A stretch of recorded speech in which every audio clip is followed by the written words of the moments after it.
우리는 지난주에 사내들은 공의회에서 재판에서 풀려난 베드로와 요한과 그의 제자들이 함께 모여서 합심 기도를 할 때에 모인터가 진동을 하며 하나님의 임재를 그들이 경험하고 난 이후에 그들이 다시 나가서 더 열정적으로 복음을 전하였음을 우리는 성경을 통하여 살펴봤습니다. 이 일과 함께 성령 충만한 제자 공동체에서 일어난 일이 바로 뭔가 하니까 자기 소유의 물건을 자기 것이라 주장하지 않고 모든 사람들이 함께 물건들을 유무상통하는 그런 역사가 일어났습니다.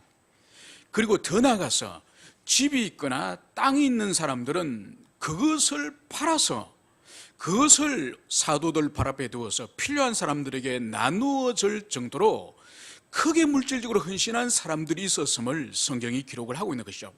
누가는 바로 이때 두 사람을 소개하고 있으니 첫 번째 사람은 바로 구브로 섬 출신의 레위인 바나바라 불렸던 요셉이라는 사람, 이 사람이 자기 밭을 팔아서 사도들에게 온전히 구제 헌금으로 다 드렸음을 성경은 말씀을 하고 있고, 또 이 사람과 이어서 누가가 소개하고 있는 사람은 바로 아나니아와 삽비라라고 하는 부부예요. 누가가 이 사람에 대해서 설명하기를 바로 자기 소유를 팔아서 일부는 감춰두고 일부는 사도들 발 앞에 두었다, 이 말씀을 하고 있습니다. 그러니까 이 아나니아와 부인 삽비라에게 있어서는 바나바와 같은 순수한 마음으로 가난한 지체를 위해서 구제하고자 하는 마음이 있다기보다는 바나바가 사도와 공동체의 칭찬을 받았던 것처럼 그 영예를 누리는 거죠. 그래서 일부는 감춰두고 일부만을 드리면서 전부라고 사도와 성령 하나님을 속인 것이죠. 그래서 하나님께서는 사도 베드로를 통해서 영적인 통찰력으로 그들의 죄를 탄핵할 때에 이 아나니아 삽비라 부부가 영혼이 떠나고 죽임을 당했다고 우리가 지난 시간에 살펴봤습니다. 여러분, 이 사건은 특별한 의미를 가지고 있는 것이죠. 어떻게 보면 너무 하나님께서 잔인하게 다루었다고 볼 수도 있지만, 그러나 지상에 하나님 나라를 대리하는 바로 구속기관인 복음적 교회가 지금 탄생하는 이 시점에 바로 이 두 사람이 사탄의 도구가 되어서 거룩하신 하나님의 교회를 죄로 오염시킬 그런 위험이 있기 때문에 바로 하나님께서 엄중한 심판을 내렸다고 그것을 우리가 살펴봤습니다. 여러분, 하나님께서는 이 교회 역사 동안에, 2000년 교회 역사 동안에 교회를 사탄이 어떻게 흔들고 어떻게 무너뜨리는지 이 사도행전은 두 가지를 잘 보여주고 있습니다. 그래서 2000년 교회 역사 동안에 교회를 무너뜨리는 사단의 괴계는 이 사도행전에 나오는 방식을 거의 벗어나지 않아요. 바로 뭔가니까 첫 번째는 박해요. 사내들은 공의회를 통해서 지난번 4장에 사도들이 재판을 받았지 않습니까? 협박을 받았죠, 그죠? 생명의 위협을 당하지 않았습니까? 그래서 박해의 방식으로 두려움을 주가지고 교회를 흔듭니다. 두 번째 방식은 뭐냐? 바로 아나니아 삽비라처럼 공동체 안에서 사람들은 모르지만은 내면 속에 엄밀한 탐욕과 죄를 발생시켜서 그것을 통해서 교회를 부패를 시키는 거죠. 그리고 우리가 아직 다루지 않았지만은 한 가지 더 교회를 무너뜨리는 것이 바로 뭔가 하니까 교회 안에 거짓 가르침, 이단을 발생시킵니다. 거짓 가르침을 통해서 교회가 진리로부터 멀어지고 거짓되고 헛된 것을 추구하도록 그렇게 하는 것이죠. 그러니까 사도행전에 가면은 마술사 시몬을 통해서 돈을 주고 성령을 살려고 하는 거짓된 그런 이단들이 발생하는 거죠. 그래서 교회 역사 2000년 동안에 보면은 박해를 통해서 오늘날 북한이나 중국처럼 박해를 통해서 신앙을 못 가지게 하거나, 오늘날 한국 교회처럼 교회 목회자를 비롯해서 모든 그리스도인들이 엄밀한 죄를 즐기면서 탐욕을 즐기면서 서서히 부패에 들어가도록 하는 그런 방식이나, 아니면은 신천지나 구원파나 거짓된 가르침을 통하여서 교회를 무너뜨리는 이 방식임을 우리는 2000년 교회 역사를 통해서 알고 있습니다. 오늘 다시 우리가 본문으로 돌아와서 오늘 누가는 이 아나니아 이 삽비라 사건으로 교회와 이 사건을 들은 사람들이 큰 두려움으로 떨었지만은, 그러나 이 사건으로 성령의 역사인 복음의 전파를 멈추지는 않았음을, 그것을 볼 수 있습니다. 오늘 12절에서는 누가는 이렇게 기록을 하고 있는 것이죠.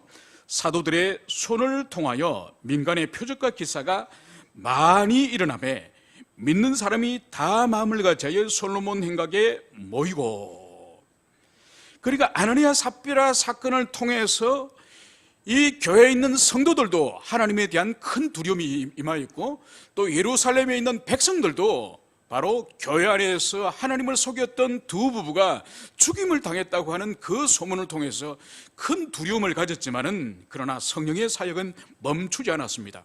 그래서 오늘 사도들의 손을 통해서 바로 표적과 기사가 많이 일어났다고 오늘 성경은 말씀을 하고 있고, 그리고 믿는 사람들이 마음을 한 마음으로 합하여서 솔로몬 행각에 계속적으로 집회와 모임을 하였음을 오늘 성경은 그것을 말씀을 하고 있습니다. 여러분, 하나님의 교회 안에서 성령의 역사가 확 일어나든지 아니면 악한 영의 역사가 확 일어날 때에, 특히 악한 영의 역사가 일어나면은 교회에 어려움이 있을 수도 있지만은, 그러나 사람들이 깨어날 수 있는 거예요. 왜냐하면은 영의 역사가 아무런 일이 일어나지 않으면서 밋밋하게 신앙생활을 하다가 어떤 사람이 만약 귀신에 확 사로잡혔다든지, 그래서 사람이 완전히 희한한 영적인 그런 현상을 경험했을 때에 주변에 있는 사람의 마음에 두려움을 주는 거예요. 두려움을 줘서 그냥 이 세상은 인간관계, 사람과 사람의 관계, 이런 관계가 아니라 사람과 사람의 관계 속에서 영의 역사가, 성령의 역사가 일어나기도 하고 악한 사단의 역사가 일어난다는 것을 깨달을 때 사람의 마음에 큰 두려움이 임하는 거죠. 그러면서 우리 인생들이 겸손해질 수가 있습니다. 오늘 이 예루살렘 교회도 이 사단의 역사가 있었지만은 오늘 사도들의 이 성령의 역사 또한 멈추지 않았음을, 그것을 여기서 보여주고 있는 것이죠. 오늘 13절과 14절에서는 오늘 누가는 또 이렇게 말씀을 하고 있습니다. 그 나머지는 감히 그들이 상종하는 사람이 없으나 백성이 칭송하더라. 믿고 주께로 나오는 자가 더 많으니 남녀의 큰 무리더라. 이 말씀을 여기서 하고 있습니다. 먼저 여기서 그 나머지, 감히 제자들과 상종하지 않는 이 사람들이 누굴까요? 여기서 그 나머지라고 하는 이 사람들은 아마 사도들의 표적과 기사를 보고 옆에서 들었지만은, 그러나 여전히 예수를 믿지 못하는 사람을 말하는 것이겠죠. 왜 이들이 표적과 기사를 보고도 그리스도 예수를 영접하지 못할까요? 그것은 바로 그 시대의 세상의 주도권을 쥐고 있는 이 유대교 지도자들, 이 사내들인 공회와 사도들이 적대적인 관계에 있다는 것을 알고, 이들이 만약 자신들이 예수를 믿을 때에 출교당할 수 있다고 하는 두려움을 그들이 가지고 있었기 때문에 그들이 표적과 기사를 보고 들었지만은, 그러나 감히 제자 공동체 속으로 영접하고 회원이 될 수는 없었던 것이죠. 그럼에도 불구하고 오늘 이 초대교회를 향해서 백성들이 오늘 칭송하였다고 성경이 말씀을 하고 있습니다. 왜 이들이 예수 그리스도를 믿고 영접하지 않았지만은 이 제자들을 칭송할까요? 그것은 바로 우리가 지난 시간에 다뤘던 것처럼 이 예루살렘 안에 있는 이 수많은 이 거린들, 이 수많은 가난한 사람들, 아무도 돕지 않고 있는데 예수 그리스도를 영접하고 난 이 사람들이 유무상통할 뿐만 아니라 자기 집이나 밭이나 땅을 팔아가지고 그것을 사도들에게 두어서, 그리고 그 물질로 수많은 가난한 사람들을 돕도록 하는 이 선행을 이 예루살렘에 있는 사람들이 본 것이죠. 그래서 이들이 자신은 예수를 믿지 않고 자신은 그리스도의 제자가 되지 않았지만은 바로 주님의 제자들 향해서 칭송하였다고 성경은 기록을 하고 있습니다. 여러분, 이것이 바로 하나님의 은혜의 역사, 은혜의 효과임을 오늘 누가는 명백하게 그것을 기술하는 것이죠. 여러분, 초대교회 이 제자 공동체들은 이 예루살렘 시민들에게, 세상 사람들에게 칭찬받으려고, 칭송받으려고 뭘 한 사람들이 아니에요. 이 사람들은 하나님을 깊이 만났고 성령에 충만하니까 이제 영적으로 눈을 뜨니까 이웃들이 보이는 거예요. 가난한 이웃이 보이는 거예요. 그리고 영적으로 사망 가운데 있는 영혼이 죽은 불신자들이 보이는 거예요.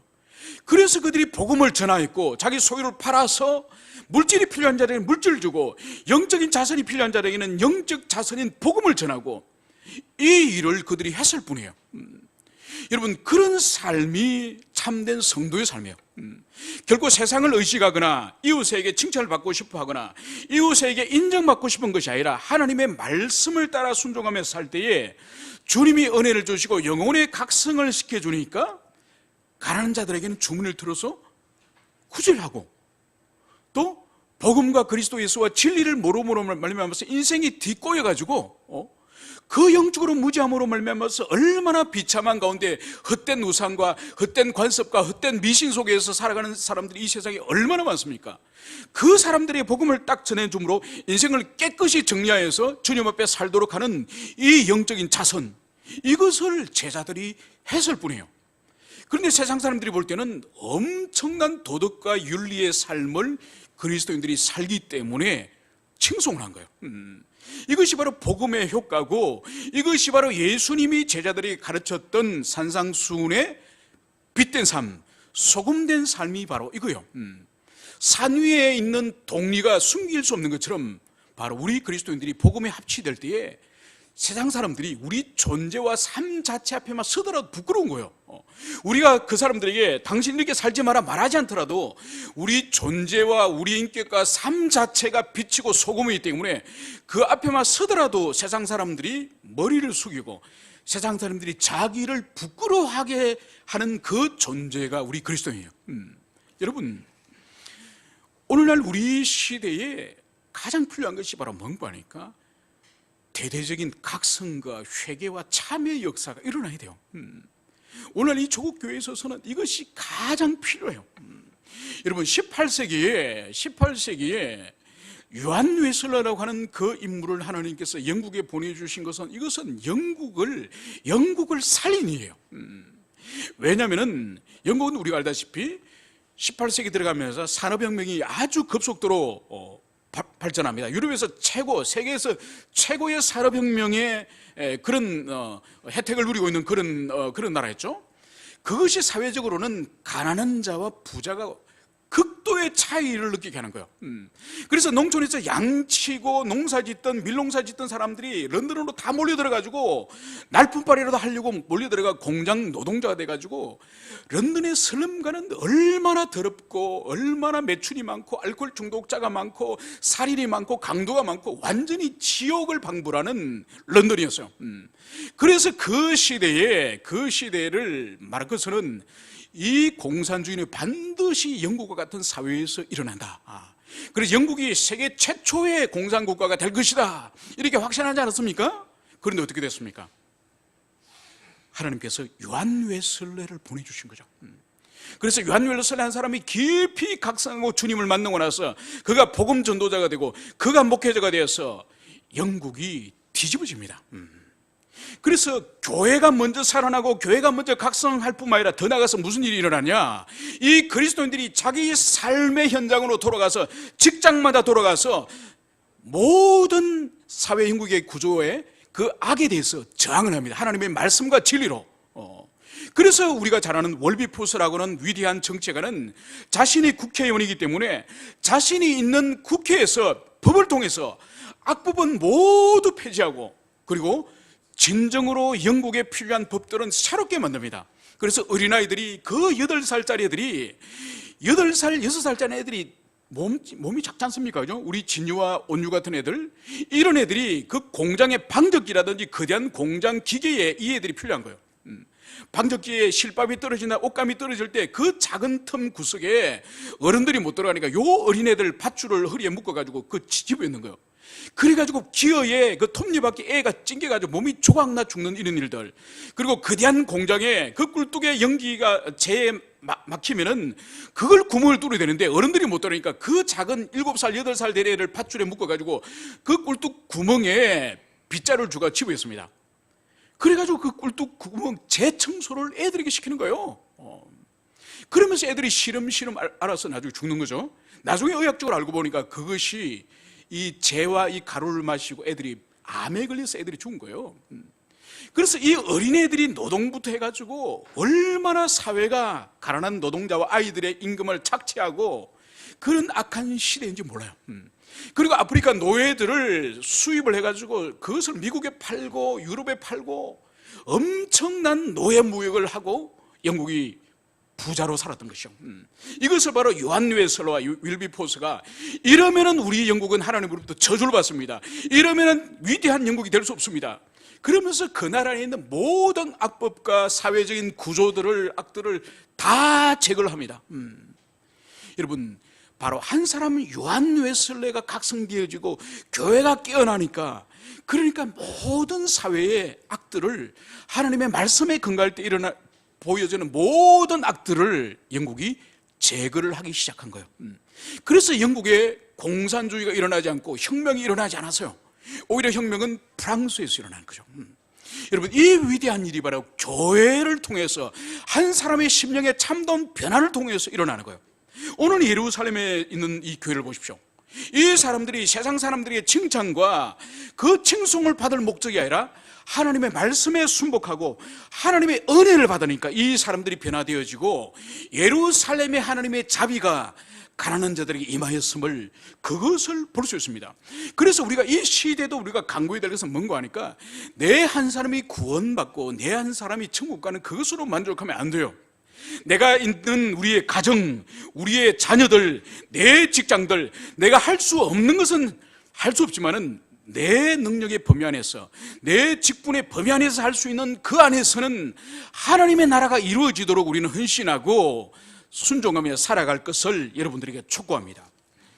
이제 오늘 누가는 이 사도들이 행한 이 표적과 기사로 말미암아서 당시에 질병으로 고통받고 있는 수많은 사람들이 이 사도들에게 달려왔음을 오늘 성경은 말씀을 하고 있습니다. 오늘 15절과 16절에서는 이렇게 누가는 말씀하고 있는 거죠. 심지어 병든 사람을 메고 거리에 나가 침대와 요에 누이고 베드로가 지날 때에 혹 그의 그림자라도 누구에게 덮일까 바라고.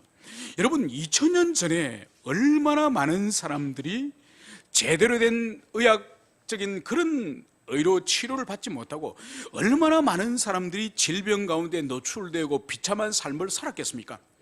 그래서 오늘 여기서 누가는 이 병 걸린 사람이 심지어 많은 사람들에 의해서 이 사람들이 매여서, 침대에 매여서 거리에 나와서 요 위에 누워있고, 그리고 베드로가 혹시 지나갈 때 베드로의 그림자가 그 사람의 몸에 덮으면은 병이 나을 것을 소망하였다고 성경이 말씀을 하고 있는 거예요.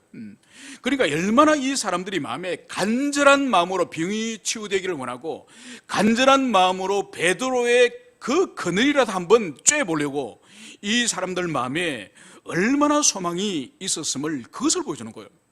여러분, 이 소망은 일찍이 예수님 공생의 기간에도 성경이 기록을 하고 있습니다.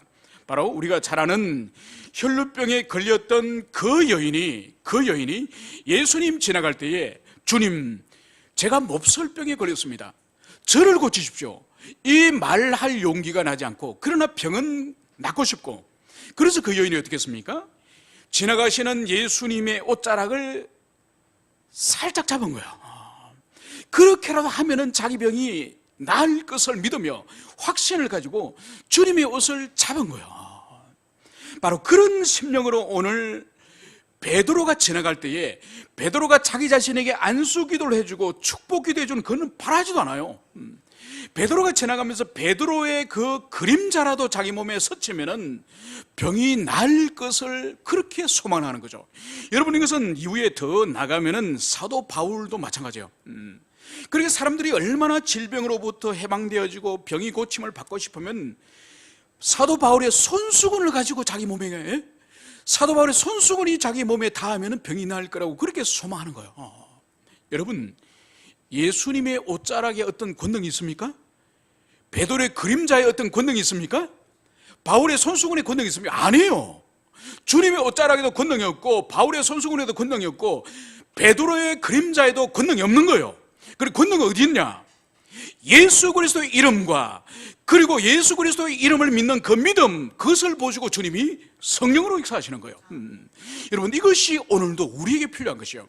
여러분, 오늘날은 성령의 역사가 세월이 지나면서 약화되었습니까? 예수님의 사랑과 성부 하나님의 사랑이 약화되었습니까? 아니에요. 우리의 믿음이 연약하기 때문에 하나님의 은총과 하나님의 사랑과 하나님의 그 자비를 오늘 우리가 경험하지 못하는 거예요, 여러분. 본질은 그거예요. 그래서 하나님께서는 일찍이 역대하를 통해서 이렇게 말씀하셨죠. 여호와의 눈은 온 땅을 두루 감찰하사 전심으로 자기를 향하는 자에게 능력을 베푸시나니. 여러분, 하나님은 하나님을 인정하지 않고 하나님을 헬퍼 정도로나 자기 삶의 도우미 정도로 그렇게 인식하는 사람, 그렇게 구하는 사람에게 하나님의 역사와 은혜는 임하지 않아요. 천년 만년 교회를 다니고 교회 목사가 되고 장로가 돼도 그런 사람에게 하나님의 자비와 은총은 경험할 수 없어요.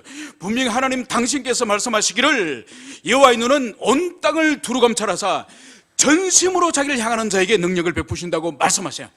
그리고 온 마음을 그분께 던지고 온 마음으로 그분을 의존하는 그 사람이 하나님의 자비와 하나님의 은총을 경험할 수 있는 거예요. 여러분, 올 한 해가 여러분들이 하나님을 반심으로 믿는 것이 아니라 전심으로 주님을 의지하고 그분을 갈망하시기를 축원합니다. 누가는 이제 이 사도들에게 치유받은 사람들을 부가적으로 이렇게 설명합니다. 이 사람들이 누군가 하니까 오늘 16절에서는 예루살렘 부근에 수많은 사람들도 모여 병든 사람과 더러운 귀신에게 괴로움받는 사람을 데리고 와서 다 나음을 얻으니라. 오늘 누가는 사도들의 치유 대상이 바로 병든 사람일 뿐, 육체 질병뿐만 아니라 더 나아가서 더러운 귀신 들린 사람도 오늘 다 나음을 얻었다, 이 말씀을 여기서 하고 있습니다. 여러분, 예수님이 고친 사람이 누군가요? 장님이거나 귀머거나 중풍병자거나 안전병이거나 이 육체 질병 걸린 사람을 예수님이 치유하셨습니다. 그리고 더 나아가서 예수님이 귀신 들린 영적인 질환 가운데 있는 사람들을 치유하지 않았습니까? 그죠? 그래서 귀신 들려 꼬부라진 사람, 귀신 들려서 무덤 가운데에서 살고 있는 그라사 미친 사람, 그 사람들도 예수님께서는 귀신을 쫓아내서 온전케 하신 거예요. 그처럼 사도들은 예수님이 하셨던 사역을 그대로 하는 거예요. 육체 질병에 걸린 사람뿐만 아니라 오늘 귀신 들려서 괴로움 받는 사람도 남을 얻었다고 말씀을 하고 있는 거예요. 여러분, 이 인류에게 있어서 획기적인 의학의 발전을 가지고 온 하나의 발명물 중에 하나가 뭔가 하니까 현미경. 그러니까 예전에는 사람이 어떤 열병에 걸리거나 어떤 전염병에 걸리면은 하나님의 심판이고 하나님의 저지고 이렇게 해석을 했습니다만, 이 19세기 들어와서 사람이 이렇게 현미경을 발견한 거예요. 그러니까 감기에 걸렸다든지 아니면 어떤 전염병에 걸렸다든지 어떤 질병에 걸린 것이 그냥 신의 심판이나 저주가 아니라 작은 미생물이 그 병을 옮기는 그 미생물이 사람과 사람 사이에 접점이 되어서 그것이 질병이 된다는 것을 알았던 거예요. 그 전에는 현미경이 발견되기 전은 눈으로 보이지 않는 아주 작은 그 미세한 그 생명체를 보지 못했는데, 현미경을 발견하고 오늘날 그 전자 현미경을 발견하니까 더 작은 세계를 발견하죠, 그죠? 그러니까 뭔가 하니까 이 작은 바이러스나 이 세균도 과거에도 존재하였지만은 사람이 발견하지 못했을 뿐이지 않습니까? 그죠? 그런데 현미경을 통해서 그것을 보니까 이것은 실체예요, 실체적인 생명체고 그것으로 인해서 육체에 병이 걸리는 거죠. 그것처럼 귀신과 악한 영의 역사를 일으키는 이 악한 영은 실체. 현미경이나 어떤 전자장비로도 발견할 수 없지만 성경은 명백하게 영적인 존재가 존재한다고 그것을 우리에게 계시하며, 그리고 영적인 현상들이 명백하게 일어나고 있음을 우리는 알고 있습니다. 그래서 이 바이러스나 아주 미시적인 이 생명체들이 실체인 것처럼 바로 악한 영, 이것 또한 실체이고 인격적인 존재라는 것을 우리는 성경을 통하여 알고 있는 것이죠. 오늘 성경은 바로 이 귀신 들린 자들이 이제 사도들 앞에 치유함을 받았다, 이 말씀을 여기서 하고 있는 거예요. 여러분, 귀신은 인간 내면 속에 들어와서 그 인간의 인격과 내면을 황폐시키고 그 사람의 삶을 완전히 망가뜨리는 것을 우리는 알 수 있습니다. 여러분, 그래서 귀신은 그 사람의 인격 속에 들어오면 그 사람의 정신을 완전히 지배하는 거죠. 그리고 귀신이 들어와서 어떤 질병을 유발하기도 하지만은 정신과 내면의 생각과 감정을 지배하는 거죠. 일시적으로 지배하기도 하고 계속적으로 지배하기도 합니다. 그래서 분노의 감정, 미움의 감정, 정오의 감정, 시기심의 감정, 이런 것들을 일으키는 거죠. 그리고 환청이 들기도 합니다. 누구를 죽여라, 아니면은 삶을 포기하고 이제 뛰어내려라, 아니면은 불을 질려버려라, 이런 악한 환청들이 그 사람에게 들리면서 그 사람의 인격을 이 귀신이 지배하는 거죠. 여러분, 그렇기 때문에 가족 중에서 귀신 들린 사람이 있으면은 귀신 들린 그 사람이 가장 고통을 받고 가장 불행한 사람이겠지만은 그 사람 못지않게 옆에 있는 가족들이 얼마나 고통받는지 몰라요. 그러니까 가족들도 완전히 삶이 다 황폐돼요. 그러니까 정상적인 가정이 될 수 없는 거죠. 그래서 한 사람이 귀신이 들리면은 그 가정 전체가 다 무너져 버리는 거죠. 그러니까 이런 사람을 오늘 사도들 앞에 나왔을 때에 다 고침을 받았다. 그리스도 예수의 권능은 육체의 질병일 뿐만 아니라 영적인 질병이 사탄과 마귀의 역사마저도 그것을 해결할 수 있음을 오늘 사도들을 통해서 똑똑히 오늘 보여주는 거예요. 여러분, 지난 시간에 우리가 아나니아 삽비라 사건을 통해서 살펴본 것처럼 바로 귀신과 사탄이 역사하기 쉬운 내면의 영적 상태가 있다는 것을 우리가 지난 시간에 살펴봤습니다. 여러분, 어떤 내면의 상태를 사탄과 귀신이 역사하기 좋은 상태일까요? 그것은 바로 하나님이 기뻐하지 않는 우리의 내면의 상태를 지속적으로 방치할 때, 그러니까 우리 내면에 어떤 이유이든지 간에 미움이 일어나고 시기가 일어나고 질투가 일어나고 분노감이 일어나고 적대감이 일어날 때에 일시적으로는 이것이 일어날 수 있습니다. 그러나 이것을 마음을 다스리지 못하고 마음을 지키지 못하고 지속적으로 이런 마음이 계속되어질 때 우리의 내면은 사탄과 귀신의 놀이터가 될 수 있는 것이죠. 다시 말씀드립니다. 이것을 지속적으로 방치할 때에 우리 마음에는 사탄과 귀신의 놀이터가 될 수 있는 것이죠. 여러분, 그래서 베드로는 바로 이 마귀의 일을 이렇게 그는 진술합니다. 우는 사자처럼 삼킬 자를 찾고 있다. 이런 황폐화된 내면을 가진 사람을 사탄은 자신의 종으로 만들기 위해서 삼킬 자를 찾고 있다는 거예요. 그래서 잠언에서 지혜자도 이렇게 우리들에게 교훈하고 있습니다. 모든 지킬 만한 것 중에서 더욱 내 마음을 지키라. 생명의 근원이 이에서 남이라. 모든 다른 지킬 것보다가, 다른 어떤 가치 있는 지킬 것보다 내 마음을 지켜라. 왜냐하면 여기서 생명의 근원이 바로 마음에서 난다는 거예요. 여러분의 은행에 여러분이 돈을 찾으러 갔는데 분명히 예금이 수백만 원이 있는데 제로야. 찾은 적이 없는데 해킹을 당한 거죠. 그러면 여러분들이 은행에 가서 아이고, 밤사이에 600만 원 있던 것이 빵원이네요? 신기하네요? 이렇게 말하겠습니까? 은행을 뒤집죠. 당신들이 보안을 어떻게 했길래 내 잔고 600만 원 어디 갔냐고. 그런 은행 여러분 가만히 두겠습니까? 그것을 빼앗겼는데 여러분이 병원에 몸살로 입원을 했어요. 입원을 했는데 가볍게 있다가 나오려고 생각했는데 병원 감염이 돼서, 그래서 폐혈증이 걸린 거예요. 죽을 뻔해서, 죽진 않아서. 그럼 병원에서 2차 감염을 통해서 여러분들이 죽을 뻔했는데 아이고, 이번에는 입원하니까 참 재수가 없네요, 이러고 나오겠습니까? 그 병원에 의료 소송하지 않겠습니까? 여러분이 건강을 빼앗겼을 때에, 또 구자 있는 돈을 잃었을 때에 우리가 길길이 날뛰지 않겠습니까? 길길이. 그런데 오늘 성경은 돈이 생명의 근원이다, 건강이 생명의 근원이라 말하지 않아요. 바로 생명의 근원이 어디서 난다고요? 마음이로, 마음. 이게 하나님이 우리의 생명의 근원은 마음에서 생명의 근원이라고 하나님이 규정지어 주세요. 이것을 포기하면 안 돼요. 이것을 하찮게 여기면 안 돼요.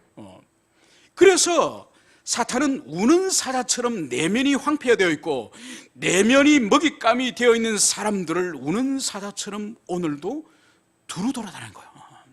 그래서 우리가 어떤 것을 희생을 하더라도, 어떤 것을 우리가 대가를 치르더라도 우리 마음은 빼앗기면 안 돼요. 돈을 잃을 수 있어요, 건강을 잃을 수 있어요. 그러나 마음은 빼앗겨서는 안 되는 것입니다. 그리고 더 나아가서 우리가 명심해야 될 것은, 교회는 이 인간의 정신뿐만 아니라 더 근본적으로 영혼을 살리고 영혼을 고치는 사역을 교회가 하는 거예요.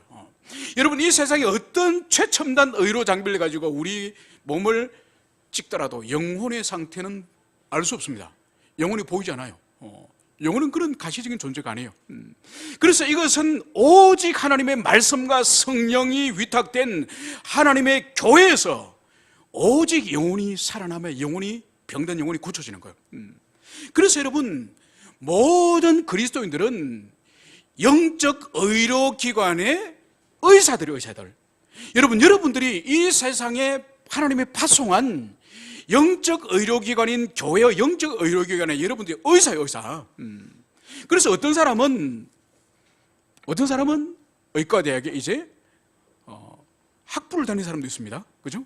이제 신앙이 어린 사람들, 어떤 사람들은 본과를 이미 졸업한 사람도 있을 것이고, 어떤 사람은 인턴 수준인 사람도 있을 것이고, 어떤 사람은 레지던트를 마친 사람도 있을 것이고, 어떤 사람은 전문의, 어떤 사람은 자격이, 면허가 정지되어 있는 사람, 그죠? 왜냐하면 불법과 죄의 삶을 살기 때문에 영적인 의사로서의 그런 삶을 살지 못해. 너는 잠시 하지 마라, 왜냐하면 사고 친다, 이런 사람도 있을 거예요. 그래서 우리 모든 그리스도인들은 바로 하나님께서 영혼을 살리고 영혼을 치료하도록 세상으로 보냄을 받은 여러분 모두는 영적 의사예요. 그 사명을 우리가 온전히 감당해야 되는 것입니다. 이제 누가는 오늘 이 치유받은 사람들이 오늘 성경 본문을 보면은 예루살렘 부근의 수많은 사람, 이렇게 기록하는 거예요. 여러분, 이 말씀을 우리가 주의 깊게 볼 필요가 있습니다. 왜냐하면은 지금 사도들이 지금 예루살렘에서 지금 복음 사역을 하는 거예요. 성전의 솔로몬 행각에서 사역을 하는데 오늘 달려온 병자들, 치유받은 이 사람들이 예루살렘뿐만 아니라 예루살렘 부근에 있는 수많은 사람이라고 말하는 거예요. 여러분, 여기서 우리가 주목을 해야 되는 것입니다. 왜냐하면 이 사도행전은 1장 8절이 키워드예요. 1장 8절이 뭐죠? 성령이 너희들에게 임하시면 너희들이 성령을 받고 어떻게 한다고? 예루살렘과 온 유대와 사마리아와 땅끝까지 이르러 내 증인이 될 것이다. 여러분, 그래서 공간적으로는 이 사도행전 1장은 예루살렘에서 출발하고, 그리고 사도행전 마지막 장인 28장은 어디서 끝나는 거죠? 로마에서 끝나. 로마에서. 예루살렘에 시작된 이 복음 사역이 마지막에 바울에 의해서 로마에서까지 바울이 셋집에서 사람들에게 전도를 하고 말씀을 가르친다고 사도행전은 그렇게 막을 내리고 있는 것이죠. 여러분, 오늘 그렇다고 한다면 예수님께서 성령을 받고 나면 너희들이 예루살렘에서 시작하여서 이제 온 유대와 사마리아로 이제는 복음이 확산되는 그 오늘 경계에 오늘 이르는 거예요. 그것이 바로 뭔가 하니까 이제 복음이 예루살렘 드디어 부근에 있는 성읍, 인접한 성읍에까지 이제 주의 복음이 증거되어지고 병자를 치유하고 하나님 나라가 이제는 확산되고 있음을, 그것을 여기서 보여주고 있습니다. 이제 이 복음의 이 확산, 이것이 이제는 하나님 나라는 확산되어지지만은 사도들에게 있어서는 또 다른 시련으로 다가오고 있음을, 그것을 여기서 보여주고 있습니다. 오늘 17절과 18절에서는 누가는 이렇게 기록을 하고 있습니다. 대제사장과 그와 함께 있는 사람 즉 사두개인의 당파가 다 마음의 시기가 가득하여 일어나서 사도들을 잡아다가 옥에 가두더니, 오늘 누가는 복음이 이제는 예루살렘 경계를 넘어서서 복음이 확산된 이 시점에 오늘 대제사장과 사두개인 당파가 마음의 시기가 가득하여서 사도들을 체포하여 옥에 가두었다, 이 말씀을 여기서 하고 있는 거예요. 여러분, 당시에 질병이 걸렸거나 안 그러면 귀신이 들려서 고통을 받고 있는 이 인생들을 향해서, 이 사람들을 향해서 대제사장이나 사두개인들이 이 환자들을 향해서, 이 불행한 인생들을 위해서 해줄 수 있는 일이 뭐가 있을까요? 아무것도 없습니다. 동전 몇 푼은 적선은 할 수 있겠지만은 이 사람들의 불행의 근본인 귀신을 쫓는 거나, 그리고 이 사람들의 이 불치의 질병을 고치는 것은, 이 사람들은 백성의 목자이고 백성의 지도자이지만은 아무 도움을 줄 수 없는 거예요. 여러분, 바로 그때에 이 예루살렘에서 햇성같이 나타난 예수의 제자들이 예전에 예수님이 그렇게 병자를 고치고 미치고 귀신 들린 사람을 고쳤던 것처럼 이제 그 예수님이 죽고 난 뒤에 이 제자들이 햇성같이 나타나서 예전에 예수님이 하였던 모든 사역을 이 제자들이 재현을 하고 있다는 거예요. 그래서 이 사람들이 병을 고치기 위해서 예루살렘으로 사도들을 만나러 달려가는 거예요. 심지어 그들의 마음이 얼마나 가난하고 간절히 원했으면은 베드로의 그림자라도 좀 쬐보려고 그런 마음을 가지고 있는 거예요. 여러분, 이것을 종교 지도자들이 보고 들었기 때문에 이들의 마음이 어떨까요? 바로 자신들이 가지지 못한 권세와 능력으로 인생의 궁극적인 문제들을 사도들이 해결해 주니까 바로 대제사장이고 사두개인이고 살해드린 공회의원이고 이 높은 신분과 이 권위가 어떻게 되겠습니까? 추락을 하는 거죠. 속된 표로 밥값을 못하는 거죠. 밥값을 못하는 거죠. 그렇기 때문에 이들이 오늘 누가는 마음에 시기가 가득하여서 자신이 할 수 없는 능력, 자신이 할 수 없는 문제 해결을 이 사도들이 해내니 이들은 사도들을 격려하고 오히려 백성들의 그 행복과 백성들의 건강을 축복하기보다는 오히려 이 사도들을 시기하여서 감옥에 가두었다, 그것을 오늘 성경은 말씀을 하고 있는 거예요. 여러분, 이것이 바로 하나님의 은혜 가운데 있는 사람과 은혜 밖에 있는 사람의 결정적인 표정이죠. 그리고 하나님의 사랑과 하나님의 은혜 안에 있는 사람들은 다른 사람이 복을 받고 다른 사람 일이 잘 되고 다른 사람이 하나님의 은혜를 받았다고 한다면 같이 기뻐하는 거예요. 같이 기뻐하고, 그리고 다른 사람이 어떤 어려움을 당하고 고통을 당하고 질병 가운데 있으면 같이 슬퍼하는 거예요. 그래서 주님께서 아파하는 자와 함께 아파하고 슬퍼하는 자와 함께 슬퍼하고 기뻐하는 자와 함께 기뻐하라고 말씀했지 않습니까? 그죠? 그러니까 하나님의 은혜는 다른 것이 아니에요. 공감의 능력. 그런데 보세요, 백성이, 자기가 다스린 백성이 귀신이 들려서 그토록 고통하다가 귀신이 떠났어요. 허리가 꼬부러져 가지고 평생을 일어나지 못하는 안전뱅이가 허리를 펴고 뛰어다녀요. 여러분, 백성의 지도자는 기뻐할 일이에요? 그것을 시기할 일이에요? 기뻐할 일이죠. 그런데 하나님의 은혜 밖에 있는 이 사람은 결국은 사도들을 시기하여서 그 사역을 계속할 수 없도록, 계속하면 자기를 위협하고 자기의 자존심과 자기의 권위와 자기 신분을 위협하기 때문에 가둬버리는 거죠. 하나님의 그 일이 계속 일어나지 못하도록 멈추어버리게 하는 것이죠.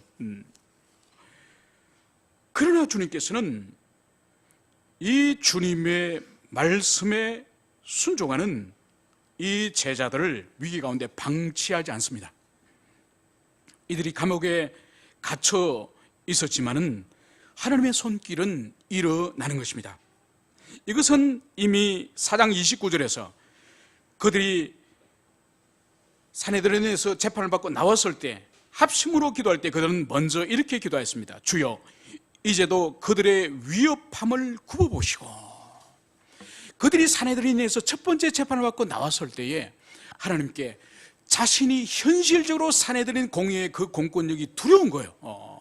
두려워서 도망가거나 숨지는 않았지만 하나님께 기도하였다고 우리가 지난 시간에 살펴봤지 않습니까? 그래서 주여, 그들의 위협함을 하나님이 굽어보아 주십소서. 바로 이 기도에 하나님이 응답하셔서 바로 주님께서는 당신의 자녀들을 구원하심을 그것을 보여주셨습니다. 여러분, 하나님은 구약에서나 신약에서나 오늘 우리 시대에서나 당신의 자녀들이 당하는 어려움들이나 곤란이나 위협을 하나님은 다 알고 계세요. 그래서 주님께서는 주권적으로 당신이 그 인생들을 구원하시는 거죠. 그래서 우리가 잘 알다시피 다니엘이 사자의 그 무리 속에 던져졌을 때에 밤사이에 그 안에서 어떤 일이 있었습니까? 하나님의 천사는 사자의 입을 막아버립니다.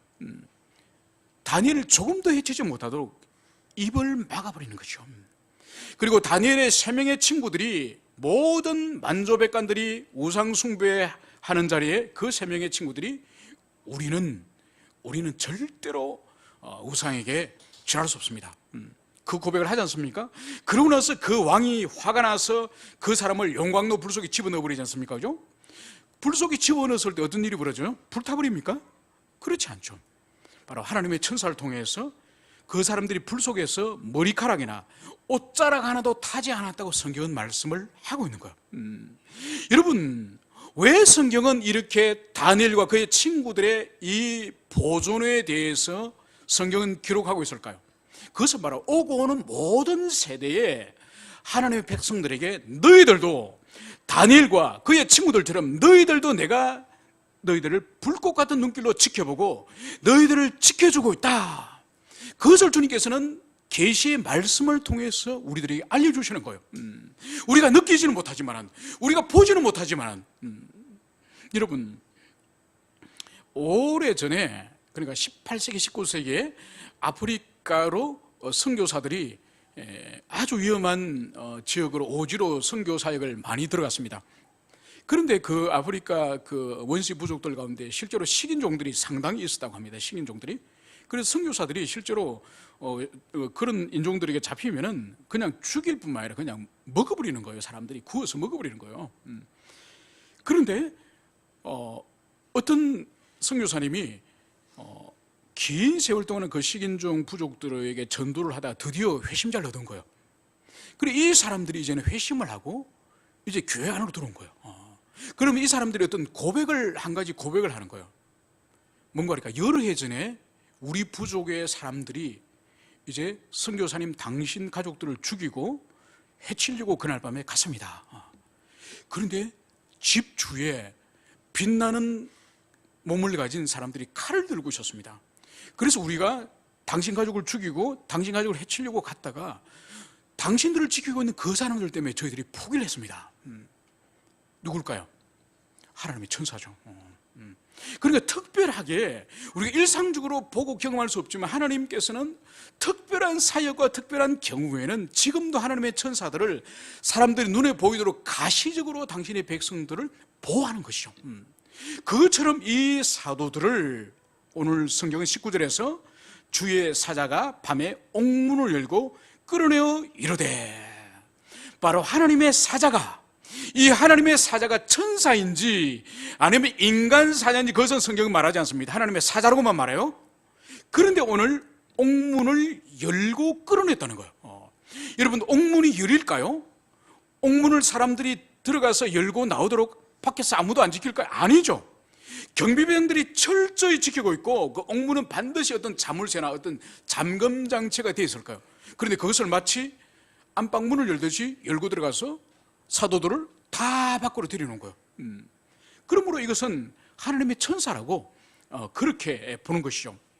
그래서 이 지키고 있는 이 자들에게 바로 하나님의 천사가 눈을 일시적으로 멀게 하거나 아니면 일시적으로 잠들게 하거나 이런 일을 하는 거죠. 여러분, 성경은 그리스도 예수께서는 눈먼 자를 눈을 뜨게도 하지만은 성경은 눈 뜬 자를 눈을 감기기도 하심을 성경은 그것을 보여주고 있습니다. 여러분 보세요. 사도 바울 보세요. 그 멀찍한 눈으로 다메섹에 주님의 제자들을 잡으러 가다가 어떻게 됐습니까? 그 찬란한 광채를 보고 눈이 어두워져 버렸습니다. 여러분, 열왕기 하에 가면은 엘리사 선지자를 잡아 죽이려고 아람의 군대가 엘리사 선지자가 있는 도단성을 포위합니다. 그때에 그 성을 포위하고 있는 엄청나게 많은 아람 군대를 보고 엘리사 선지자의 비서가 벌벌 떠는 거죠. 그때 어떡합니까? 주여, 이 사환으로 하여금 눈을 떠서 하나님의 군대를 보게 하소서. 그래서 하나님께 기도하였더니 이 사환이 눈을 뜨니까 이 아람 군대보다 더 많은 하늘나라의 그 불병거와 불말이 이 아람 군대를 포위하고 있는 거예요. 그리고 또 기도를 했죠. 하나님이요, 이 아람의 군대들의 눈을 멀게 하소서. 그러니까 이 사람들이 말 타고 이 도단성에 엘리사를 잡아러 왔던 이 사람들이 다 장님이 돼버린 거죠. 그래서 이 사람들을 그냥 생포해가지고 사마리아 성으로 끌고 들어갑니다. 그래서 하나님의 역사는 때로는 눈먼 자를 눈을 뜨게도 하시지만은 눈 뜬 자를 오히려 눈을 어둡게 하는 그 역사도 주님이 행하심을 볼 수 있는 거죠. 바로 천사는 이 사도들을 이제는 구원한 후에 그냥 집으로 보내지 않습니다. 하나님의 은총과 하나님의 역사는 반드시 사명과 목적이 있는 것이죠. 그 사명과 목적이 바로 뭔가요? 뭐죠? 오늘 20절에서는 가서 성전에 서서 이 생명의 말씀을 다 백성에게 말하라. 여러분, 죽을 수밖에 없는 이 사도들, 예수님이 사내들인 공회에서 사형을 언도받고 죽임을 당하셨던 것처럼 이들도 사내들인 공회에서 죽임을 당할 수밖에 없는 이들에게 천사를 통해서 구원해 주신 목적이 바로 뭐라고요? 가서 성전에 서서 이 생명의 말씀을 다 백성에게 말하라. 가서 성전에 서서 복음을 전하라. 이것이 바로 이 사도들을 구원해 주시는 하나님의 목적이라는 거죠. 여러분, 하나님의 영원하신 예정 가운데 있는 이 택자들을, 이 영원한 예정과 선택 가운데 이 택자들을 이 세상에서 구원하시는 방식, 이 세상에서 예수를 믿게 하는 방식, 이 세상에서 하나님의 자녀가 되게 하는 방식은 참으로 놀랍고 신비롭습니다. 바로 영혼 구원은 하나님 혼자서, 성령님 혼자서, 당신 혼자서 전부터 끝까지 다 하시는 게 아니에요. 예수님은 하늘로 올라가셨지만 성령님을 땅으로 보내주셨어요. 이제 그 성령님은 혼자 사역을 하지 않습니다. 그 성령님 어떻게 사역하시냐? 바로 성도들의 입술의 복음 전파와 성도들의 삶을 통해서 하나님의 영원전부터 예정하시고 선택한 사람이지만은 바로 성도들의 입술의 복음 전파와 성도들의 삶을 통해서 영혼을 구원하시는 거예요. 놀라운 신비예요. 그렇기 때문에 어떤 영혼도 이 지상에서 하나님의 100% 절대적인 구원의 은혜지만은 영혼들의 눈물과 영혼들의 수고와 영혼들의 땀이 없이 구원을 얻은 사람이 없습니다. 누군가는 눈물을 흘렸고 누군가는 땀을 흘렸고 누군가는 손과 발이 수고를 했기 때문에 그 영혼이 구원을 얻는 거예요. 그래서 주님께서 다니엘서에서도 영혼을 올바른 대로 인도한 자는 하늘에 별과 같이 빛날 것이다, 그 약속을 주님이 하시는 거예요. 이 영광스러운 약속을 바로 영혼을 생명으로 인도하는 그 사람에게 영광스러운 상급을 주시겠다고 주님은 그것을 말씀을 하고 있습니다. 이제 말씀을 정리하고자 합니다. 오늘 천사들의 노임을 받고 이들은 두려워서 도망을 치거나 자기 집으로 피하거나 그러지 않았습니다. 이들은 새벽에 성전에 들어가서 가르치더니 이 말씀을 하고 있습니다. 그러니까 하나님의 그 말씀에 온전히 순종하여서 자신의 안전이나 자신의 안위를 위하여서 도망가거나 숨지 않고 그 새벽같이 성전으로 달려가서 바로 이른 아침에 성전으로 나오는 그 사람들에게 오늘 복음 전하였음을, 그것을 여기서 볼 수 있습니다. 여러분, 이들이 이 순종의 마음을 가지고 이렇게 다시 위험 속으로 자기 자신이 다시 던져진 것은, 자기 자신이 자원하여서 위험 속으로 또 들어간 것은 바로 하나님을 사랑하였고, 그리고 더 나아가서 하나님 없는 불쌍한 인생을 사랑하기 때문에 이들이 다시 위험한 성전으로, 언제 또다시 체포되고 언제 또다시 감옥 갈지 모르는 그 성전으로 이제 들어갔음을, 그것을 볼 수 있습니다. 여러분, 올 한 해는 우리가 주님의 사랑을 깊이 경험할 뿐만 아니라, 그리고 더 나아가서 주님의 사랑을 모르고 죄 가운데서 죄를 묻고 마시면서 이 세상 사랑하는 불쌍한 영혼들을 우리가 마음에 품고 그들을 꼭 복음을 전가하는 그런 한 해가 되었으면 좋겠습니다.